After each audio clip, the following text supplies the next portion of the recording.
Hello everyone and welcome back to Let's Play Star Fox. In the last part we completed level 2 and now it's time for us to go through the third and final path, level 3, with our third and final visit through Corneria.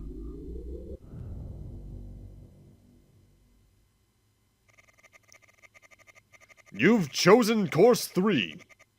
A good choice to take Venom by surprise. Good luck.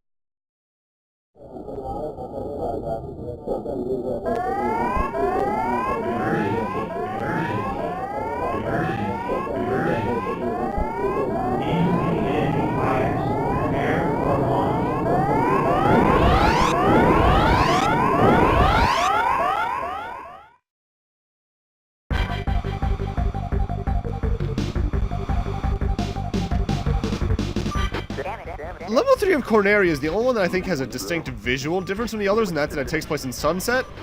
And I think this was somehow the version of Corneria I played the most as a kid, despite it being really hard. I don't know exactly why, but I have a lot more distinct memories of the sunset color scheme than the blue standard.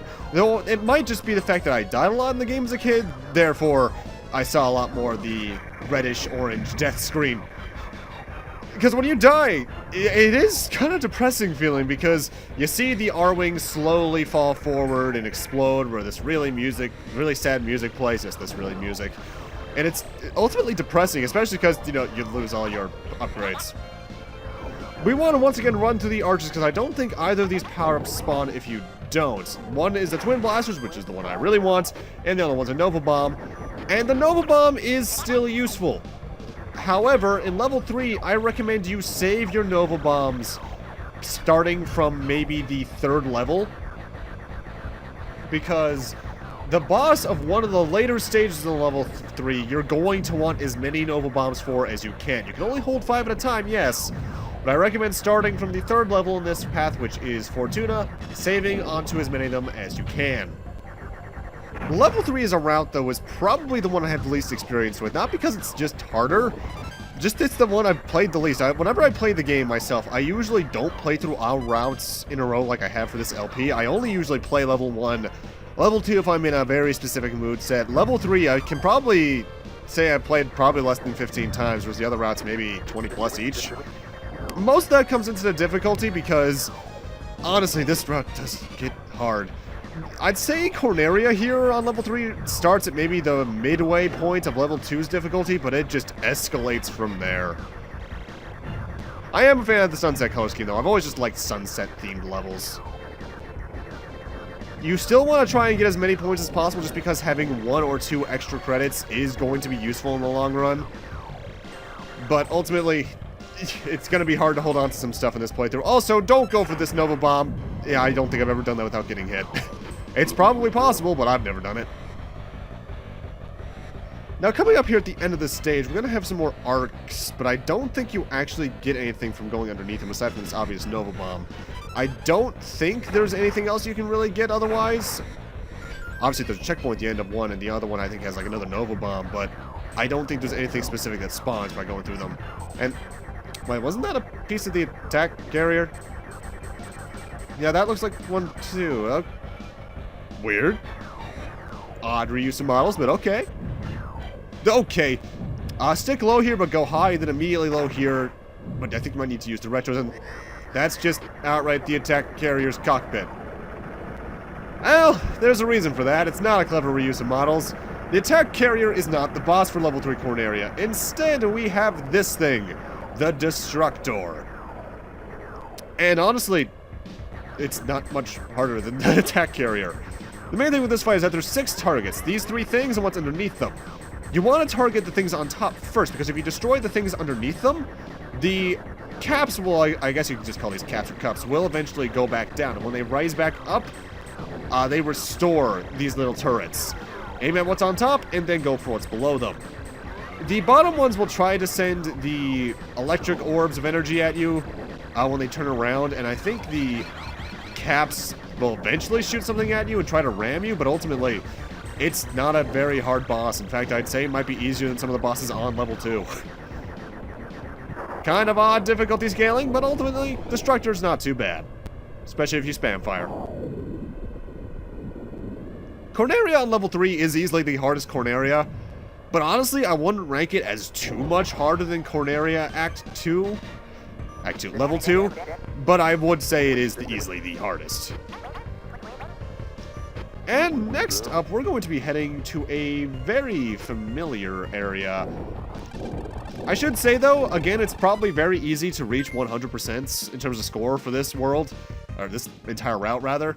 Level 1 feels like the hardest to reach that score just due to the lower amounts of enemies. But now we're heading back to the Asteroid Field.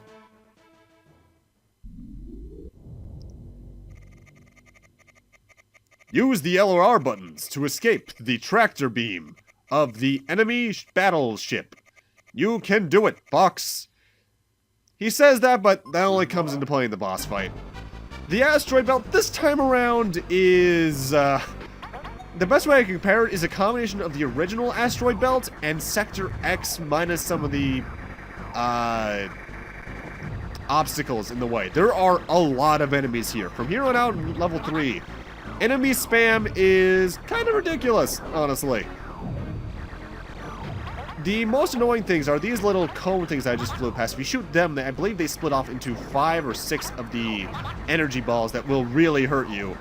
And later on in the stage, I want to say maybe around the halfway point where they get introduced, we start to see robots that jump onto the meteors and launch them into you.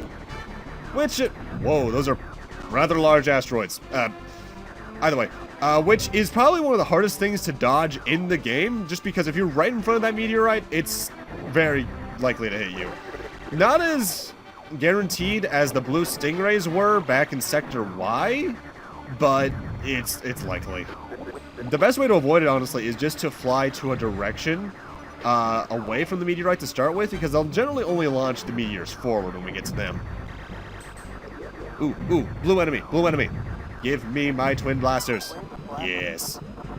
Level 3 is probably the place where you'll have the hardest time holding onto your twin blasters, and not just due to the amount of damage and deaths you can take if you're not careful, but also just because there's a lot of things that can clip your wings here. If your wings get damaged, have fun. Starting from this checkpoint onwards is where I believe those particular enemies show up. Though ultimately, they're the major source of annoyance from this next section. Especially because they like to throw them in with a lot of other enemies. Level 3 is probably the place where you want to shoot down the most enemies, though, just in general, not only for score purposes and keeping yourself safe, but in the case you take heavy damage from enemies or obstacles, the chance of a supply ring is too good not to pass up. I'll take that extra life as well. I believe this is the first meteorite that has one of those enemies. Yeah, there it is. Yeah, they shoot you, but if you shoot them or if you get too close to them, they'll just fling the thing forward at you. Again, just drive out of the way as best you can. You should avoid them even throwing it at you entirely. Also, level 3 has another interesting and peculiar change to it. When an ally gets chased and they get damaged, they keep the damage from stage to stage. If Slippy's at half health in stage 1, by the time Corneria's ending, he'll be at half health by the time this stage starts. Something to keep in mind. And during this meteorite field, you actually really want to move around because the returning meteorites with faces from the first asteroid belt actively try to home into you. So the best way to avoid that, just veer left and right over and over and over again and just try to avoid everything as best you can. You're also going to want to love to learn how to use the barrel roll just due to the amount of things you can reflect with it in this route. But now it's time for the next boss. That jump cut there was because I got interrupted in recording. This is the blade barrier. The thing with this fight, whenever it's spinning its blade, it is invulnerable to damage. Its only attack while it does this, though, is that tractor beam. That's what General Pepper warned us about. If you get caught by that, he starts dragging you into him. At that point, you just need to mash the L and R button to barrel roll out of it. When he's spinning, he just outright makes your projectiles ineffective. I've heard some people say he can reflect them, but I don't think I've ever actually seen that. The things we want to damage are the little, I guess, missile launchers or something along the outer perimeter. Shooting those can be kind of annoying because there's a chance the blade spinner can actually cover them up, but I believe it actually alternates with which 3 it covers up. Like, it'll cover up 1, 3, and 5, and then it'll cover up 2, 4, and 6, numerically at least. Which means, theoretically, this boss can take a while in the case that you're being very slow at taking them out and you can only take out one at a time. Another thing that can be kind of annoying is just due to how each little missile launcher has its own relative health bar to the total. You can have points like this where you really should only have one left still standing, but no, it's just that the other two have only one hit point. Admittedly, though, it's more of a game thing in general. Also, you want to be careful when you kill it because it has a death attack where it'll just try to send the propeller at you. Thankfully, it's very easy to dodge, but if you're not paying attention, you might take that last hit point and you'll die. And that's no good. It is the hardest asteroid belt in the game, I can say that for a fact, out of the two. Honestly, the best way to look at the difficulty for this place is to just combine the difficulty of Asteroid Belt and Sector X, like I talked about it was set up earlier. But we're not quite done here next. The next stage of that planet ahead of us, I believe that's Fortuna. However, we're not heading there quite yet. We have one more thing to take a look at. What do I mean? Well, back in the asteroid belt here, you may have noticed I deliberately mentioned those rather large asteroids. That was intentional. Later on in that stage, when we are at those, if you shoot at the second one on the right, mash the fire button essentially, eventually it'll blow up, sending out an egg, which hatches into a space bird. I mean, the space whale was weird enough, but a space bird, really. And now we want to touch it when it gets close enough to us, because it does fly to us in a scripted pattern. It's kind of hard to hit because you can't touch the wings, you have to touch the body. But once you do, things get weird. Welcome to this weird stage, and the second secret stage of the game. This is out of this dimension. Come in, our wings. Fox, where are you? We need you to protect Corneria. Good luck. This stage is an acid trip, to put it lightly. We have weird wavy backgrounds of planetoids with faces, paper airplanes as enemies, and a lot of otherwise just unrelated stage hazards to what this kind of stage would usually have. It's otherwise set up like a fourth sector stage, but it's just weird. The boss, when we get to it as well, will just be odd. And the music is a strange thing in this stage because there's a mix of the voices of Spring Waltz, a Japanese folk song by the name of Yuki, When the Saints Go Marching In, Hanshin Klein, which is a German folk song, and even the theme, the credits theme from this very game. It's weird. It's overall probably the series' weirdest moment, aside from the fact that, you know, anthropomorphic animals commanding space modules and eventually fighting dinosaurs and all that shit. There is a little in-joke with some people, though, myself included. Like I said, this is set up like a sector stage, and since we already have Sector X, Y, and Z, some people I know like to affectionately refer to this place as Sector WTF.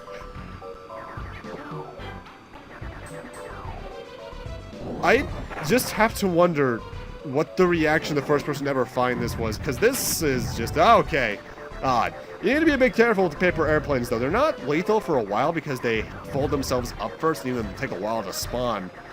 But they can surprise if you're not paying attention. In fact, this is actually the stage I recommend going out of cockpit view for, because while you have a better chance of aiming, yes, you have a better view of what's around you, as I have said before.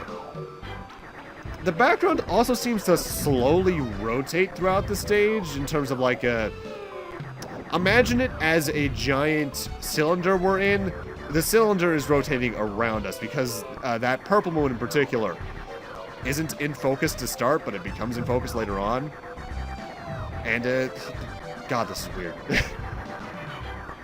And we're not even at the weirdest moment of it yet, surprisingly. Because while the entire stage itself is kind of strange with the wavy background and the paper airplanes for fights and the music being basically public domain, the boss fight we're about to get to might be the crowning achievement of what the absolute hell. What do I mean about that? Well, you guys like gambling? Because the boss of this stage is a slot machine. And it doesn't actively attack you. The way this fight works is we need to pull the slot machine and gamble. shoot at it, and the slot machines begin. There are 3 notable outcomes from this. Anything with an Andross face summons a set amount, depending on the amount of Andross faces you get, of missiles thrown at you and standard beam shots shot at you, in which case you just need to kind of fly away from them. The most common thing is for you to get some amount of money, which is basically just health restoration. Our goal here is to get 777s, in which case the boss will be defeated. This is entirely RNG. There's no actual chance, no set amount you need to do. It's entirely random. So because of that, you could be here from any length of maybe 2 minutes to 30.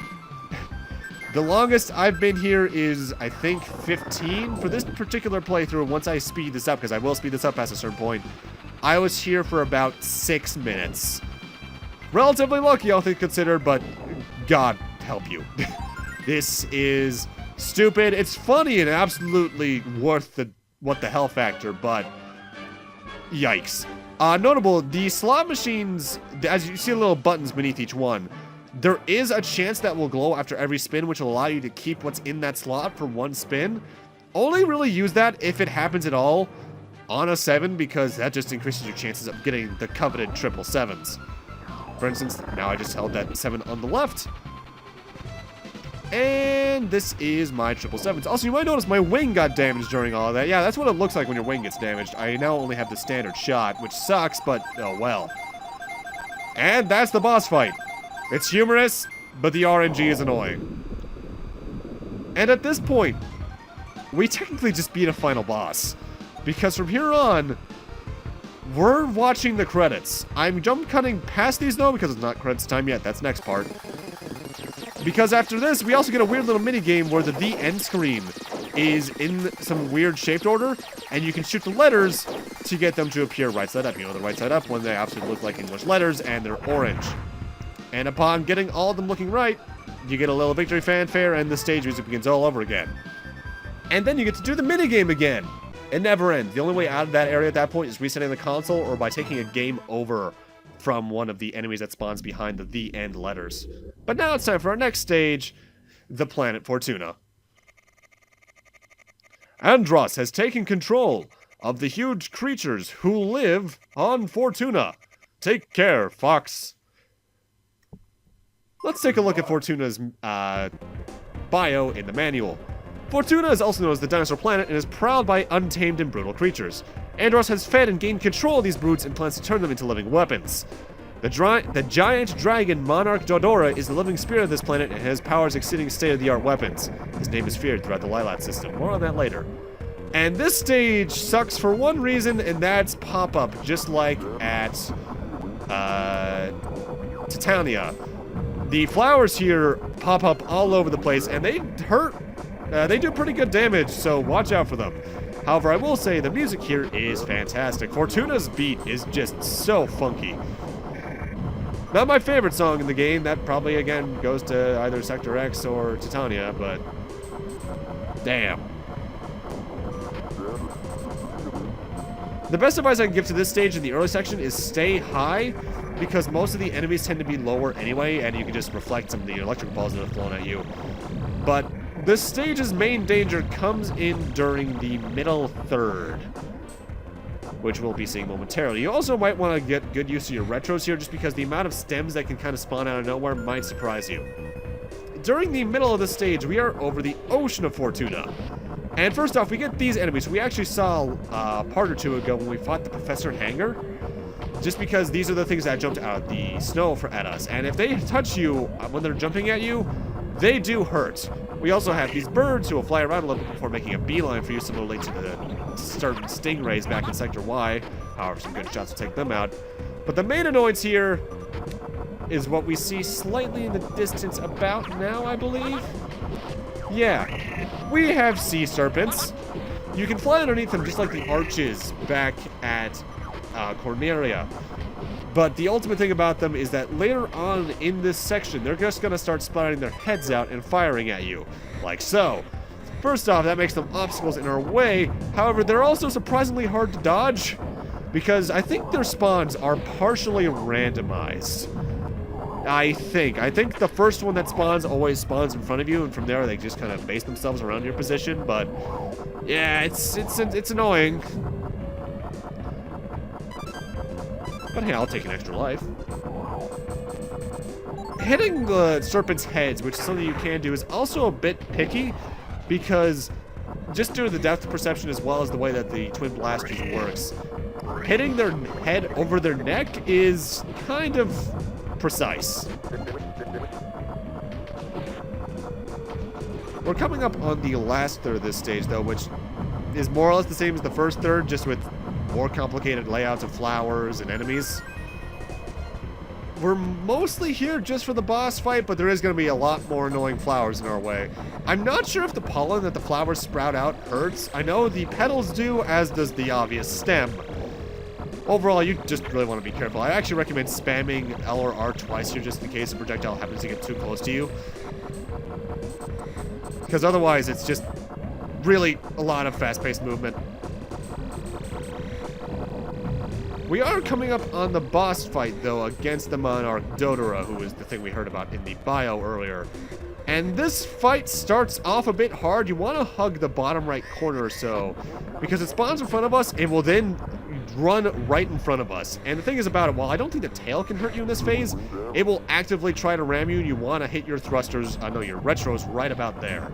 At this point, the Dodora's fight actually begins. It starts by running away from you, and we want to shoot its tail to do some quick damage. The tail slowly gets shorter, unveiling its backside as a weak point, where you can get some good damage in really quickly. At that point, it'll run towards you, and you need to hit its heads before it can run into you, otherwise you're going to take some massive damage. If you're quick, this boss is quick. If you don't take care of it quickly enough, though, it quickly becomes an annoying boss fight.